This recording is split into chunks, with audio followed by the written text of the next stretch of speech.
Hello, everyone. It's me, Christina. Sorry, I'm crazy. I literally just woke up and I wanted to share these dreams before I forgot about them, which the one I'm probably definitely never going to forget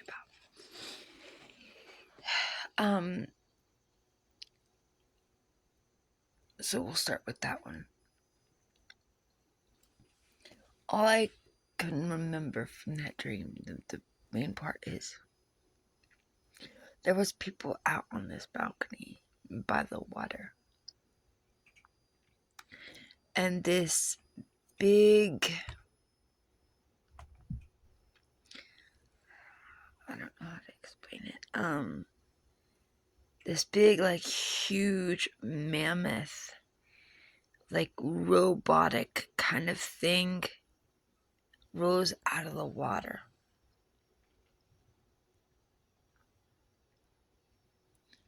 And he was, taking people, and his stomach opened, like there's a vault in his stomach, and people were thrown in and captured. And I was protecting this little boy, and I threw him back into the hotel, like into the room, and I got caught. And I went into this. It was in his stomach region, this big round door. And he went in. It was like huge rooms, and it was like they were promising you whatever you wanted. They were making it look so nice, like they knew what you liked. They knew what would tempt you, and they were doing their best to tempt people into staying. This thing was huge and it was scary. It looked like it was made out of metal, but it wasn't rusting or anything in the water. It was like waterproof. And it was a beast. Yeah, the closest thing that I could think that it resembled, back in the day, way back in the day, I used to watch Flash. And Flash fought something that looked a lot like it. It was yellow, but this thing was all metal. But the helmet, the head looked like that. Um,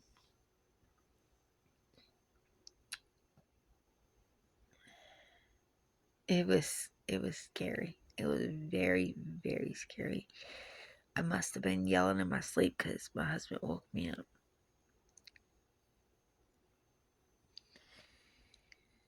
And then I lay back down, and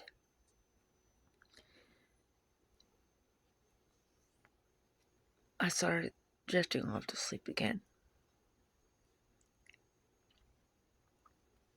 My heart's still beating because this is the one I woke up from.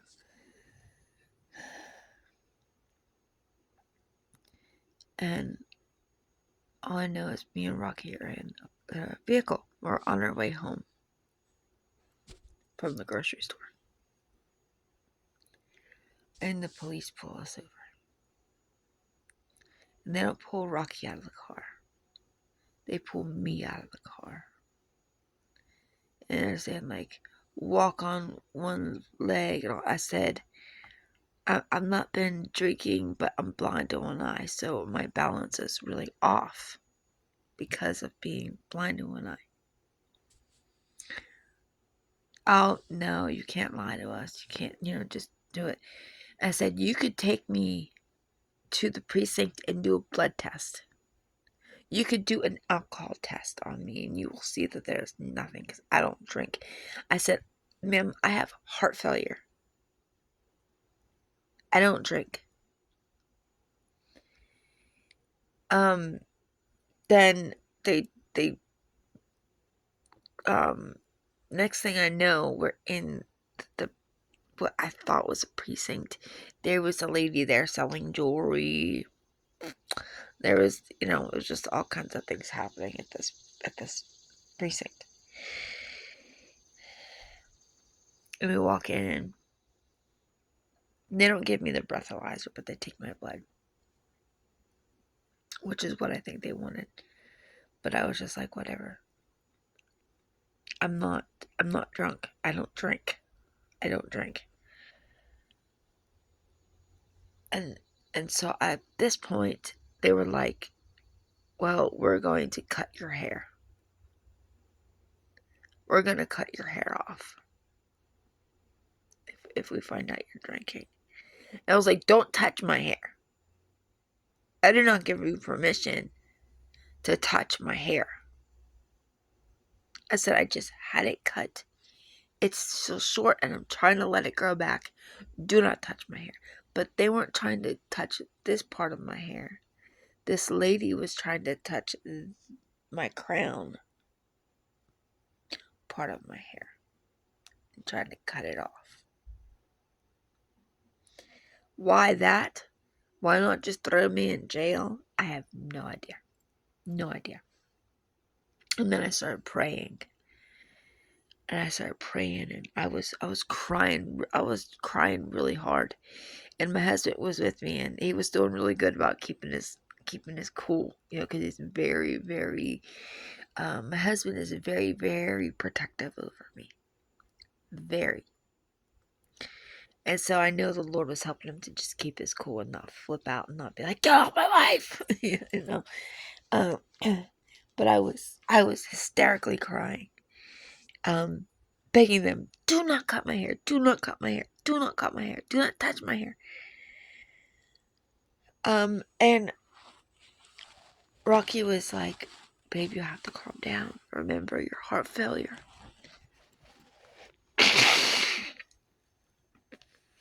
Remember your heart. You have to think about your heart. It's going to be okay. It's going to be okay.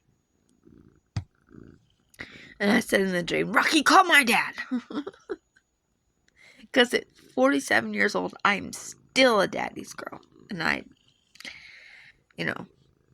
admit it. I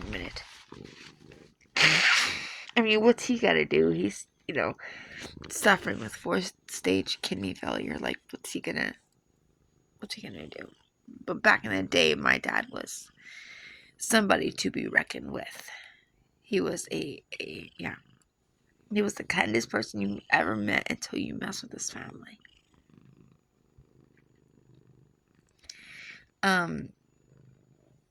But my dad was like, I'm on my way to try to talk some sense into them. And they weren't, Rocky was the driver of the car. Rocky was the driver.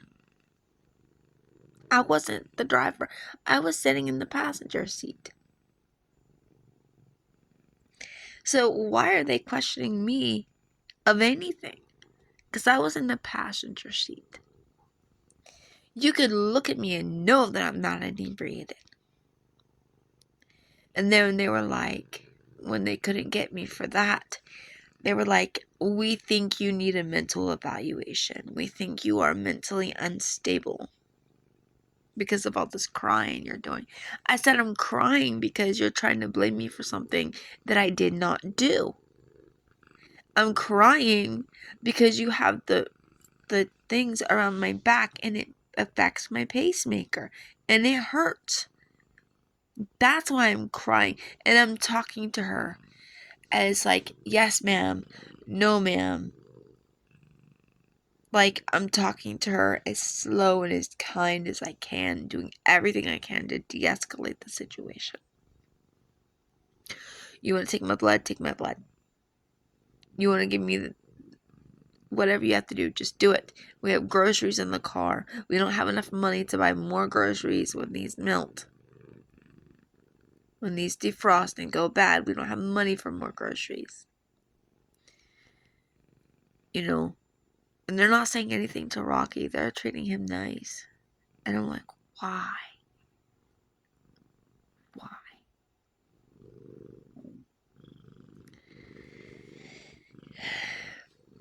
And so they tried to get me proof like I was crazy. I said, I'm not crazy. I'm upset. I'm upset and I'm scared because where my pacemaker is hurting. And if I have to have another surgery before the time, that's on me and I can't afford to pay for it. And it's putting stress on where my pacemaker is.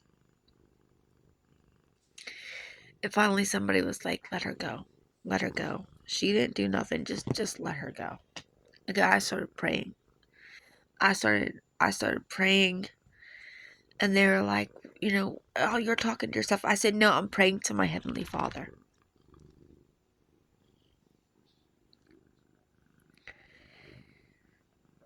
My dad came in. Or no. My dad was on his way. And I said, my dad's on his way. And he can explain everything to you. And they were like, just let her go. Just let her go. And so they finally took the cuffs off and let me go.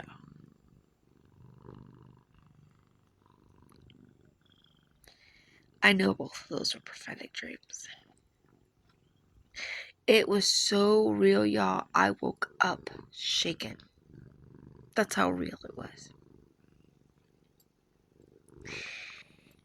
I think the first dream is about the beast that comes out of the water. And the beast system. Because they were making it look so like they would want to be there. The second one is they're going to start arresting people for nonsense. And it's either going to be because you look Hispanic, you look whatever way, whatever thing they're targeting. Okay? Or it's going to be it just anything. If you're some type of a target, and I don't know why I was a target. Unless the people that were sending them out were people that understood the things of the spirit. And I didn't know why they were going after me when I was not driving the vehicle. And they had nothing, because I wasn't driving the vehicle. But all I know is when I told them my father was coming to get me out. Not my dad, not my father, my dad. Because I call him my dad. And there's a whole thing behind that. My dad was coming to get me out of the situation. He was coming with papers to be like, no, she does not drink. She's not mentally unstable, And I said, I have to take my medicine soon. You have to let me out because I have to take my medicine soon. They're like, medicine for what? I said, medicine for my heart failure. You don't have heart failure. And I pulled because my pacemaker is like right here and you can see it, under my skin. Anyways, and I pulled it down and I showed them my pacemaker. And they were like, oh. Like they were trying anything that they could find. And these were women. These were women in my dream. They were trying anything that they could find. This one particular woman was trying to find anything that she could find to keep me in there. And I had a feeling that once I was in there, I was not coming back out.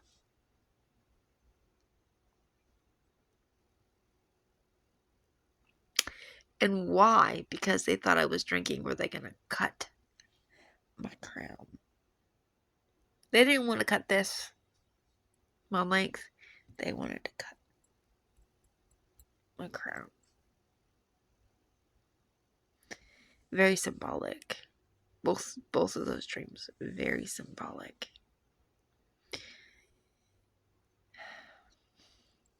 We've got keep 10 toes down, you guys. 10 toes down until our Father comes to get us. Because they're trying to find any way they can.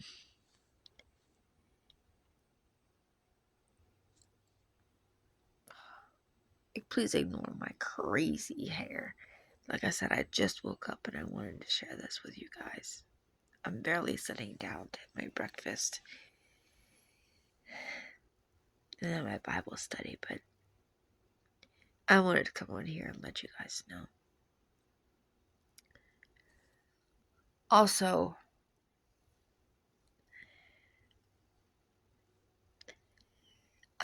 if you feel called to pray for other people, you don't have to know how to speak eloquently. You don't know how to know the best prayers. All you need to do is have compassion. That's the only prerequisite thing that you need is prayer, is compassion, to pray for somebody, so that you could pray for them like you would pray for yourself, like you would pray for your own family. Another ministry me and my sis are starting is a prayer cloth ministry, where we're making prayer cloths. I got some material here, and there's stuff in here that, for men and for women. And I'm gonna start cutting some of this today, so it's gonna be 2-ply, so that it's a little bit more durable, and then it's gonna be thin enough that I can send it in a card or in some cardstock that I put, a note in or whatnot.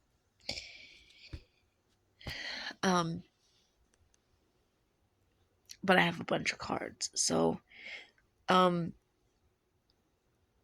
if you want to partner with us in any of that stuff, let me know.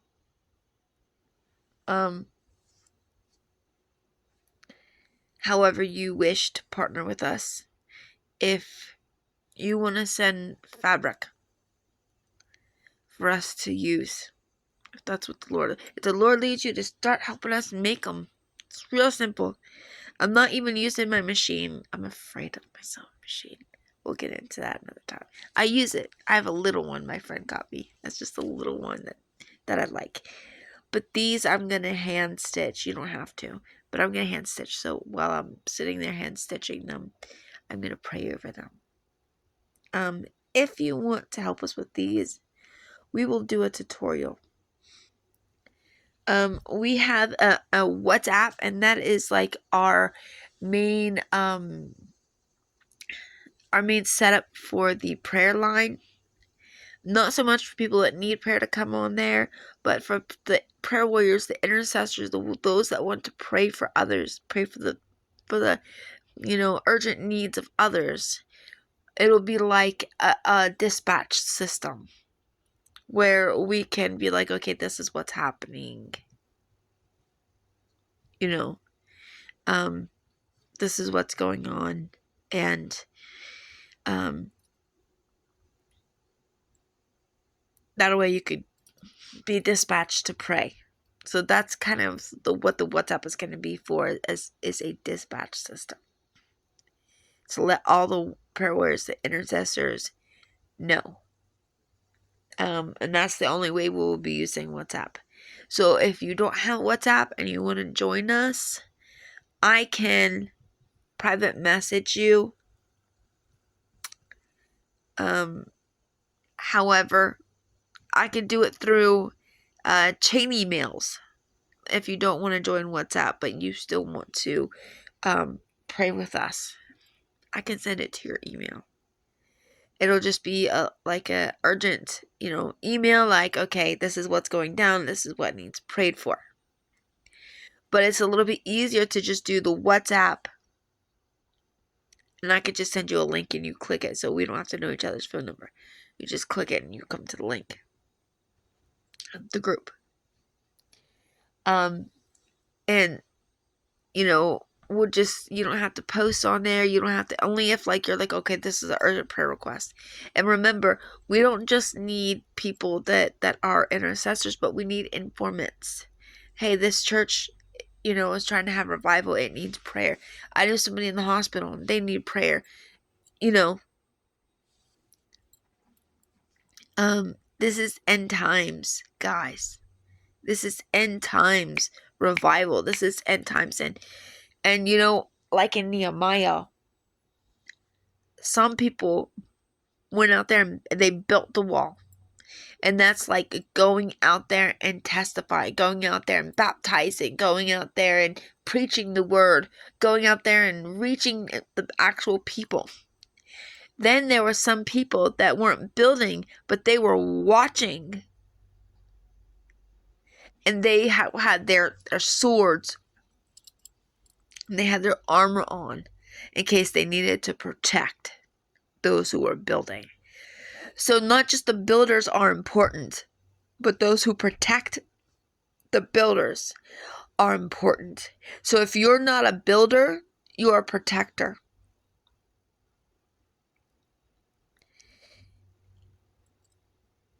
So if you feel like, well, I can't minister because of this or that, or I'm stuck at home, or I'm going through this, or I'm going through that, it doesn't cost anything to pray for somebody. And it doesn't hurt us in any way to pray for somebody. You could do this if you're quadriplegic. No matter what state you're in, you could always pray for somebody, and there's no excuse to not be getting into ministry. None of us are called to be bystanders. None of us are called to watch from the sidelines. We're all meant to be in this ministry for other people. Because if we're not helping other people, we're staying self-centered. And we need to be soul-centered. So we're not asking a lot of you. Just pray. When we send out the message, just pray for them in your way, in your words. Just pray for them. Because people need prayer. People need prayer and intercession. And you'll be doing just as much as those workers are doing. Because you're interceding. And then we'll also have nights where we're interceding for the workers. Holding them up in prayer. Because prayer is important.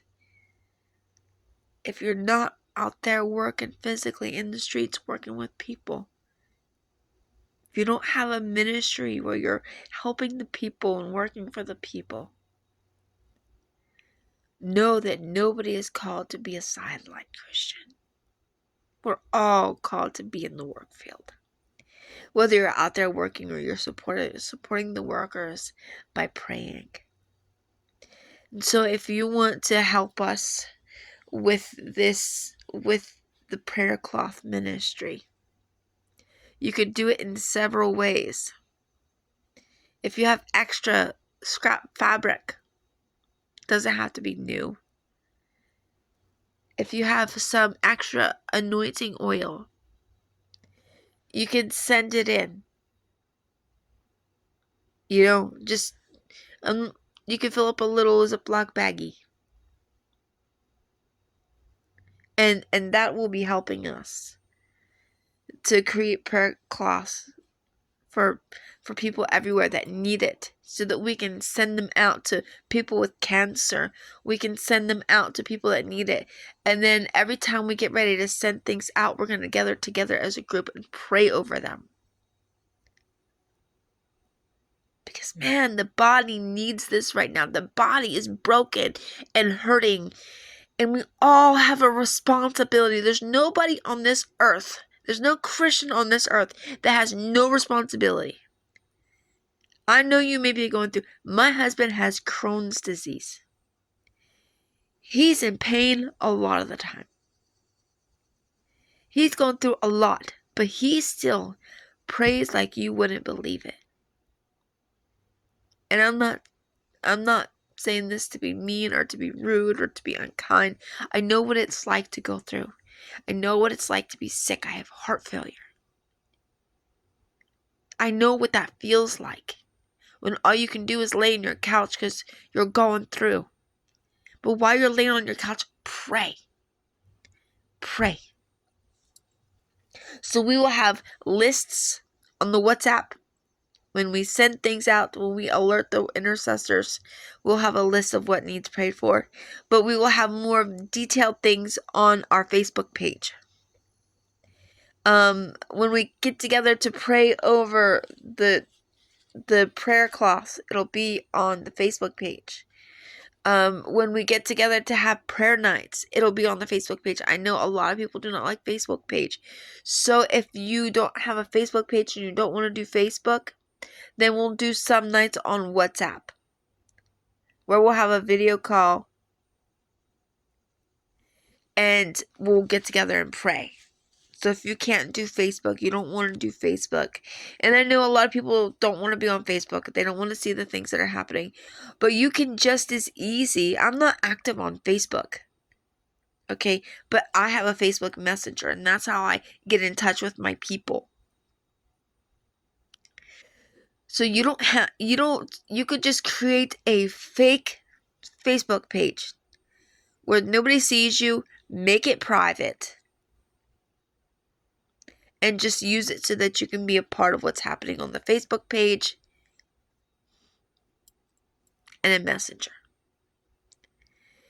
So those are the things that are happening. If you want to be involved in any area, if you want to be a prayer warrior, an intercessor, if you want to be an informant, if you want to be a part of the prayer cloth ministry, I will do a video on Facebook. I'm gonna take the one of the Facebook that we were using that the Lord said, that's not what I told you to do, because I just jump into things, but I prayed about this, and I didn't ask God about this. God told me about this, okay? But if you want to be a part of the prayer cloth ministry, and you want to pray while we're praying over the cloths to get ready to send them out, you can do that. I will teach you over there how to make these so simple. I'll teach you how to make them and how to anoint them. And you could do that. Or like I said, if you just feel led to send some anointing oil, to send some material, to send us some stamps, we would greatly appreciate that. It is end times, folks. It is all hands on deck. We need the body. We're not asking for your money. All we're asking for is your time.